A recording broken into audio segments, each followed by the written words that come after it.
Туғандар, бүгін 3 апрель екен. Бисмилла дегенде эле сиздерге бир эки өспүрүм бар экен Бишкектен. Ушу жерде Степной деген айылдан маалыматын алып жеткирип, кандай өспүрүмдөр экенин бир видео кылып айтып берейин. Так. Жанарга 5 кашка эркектин жашы канча бунун? Майга 2 жаш ма?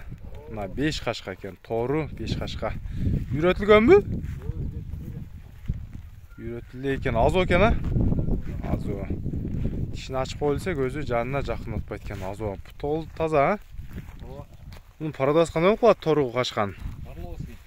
Орловский ырсак. Бою көз ченеминен канча ачып калат? Метрге 1.56-1.57 уровеньге чыгат. Уровеньге уже ченелип тура 1.56, 1.57. Бир бастырып койсоңуз астыга.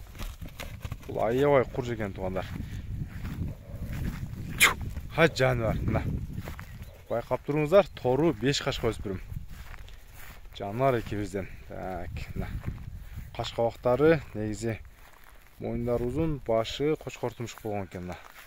Азыр сиздерге капталдан айлантыкта көрсөтөйүн. Экинчи өспүрүм ургача, байтала.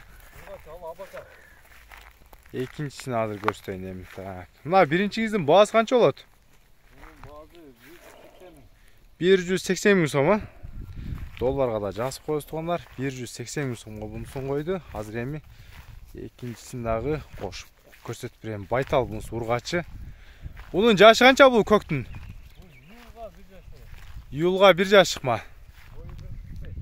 Бою 1.45. Россиядан келген да, Абакан. Полтяж экен туугандар. Абаканский байтал издегендерге жазга 1 жашык ма? Кашкабактары, көз-көздөрү таза. Тоголдорун көрүңүздөр, байкаңыздар. Так, мына. Бир-эки жетелеп коюңуз. Мына туугандар. Сиздер видеого класс басып туруңуздар. Мен сиздерге дагы шайлантып көрсөтөйүн. 1 жашык ма, ушундай энчиге байтал издегендерге. Адреси Степной деген айылдан Бишкектен. Бунун баасы канча дейсиз, бунун баасы? Канча? 110 миң сом. 110 миң сом кеми болот экен. Долларга да жаза кетем. Жаныр акебиздин номери +996 0220 0505 50 номерине байланышыңыздар. Бул акебизде башка жылкылар дагы бар туугандар. Көрүңүздөр, видеого класс басып коюңуздар.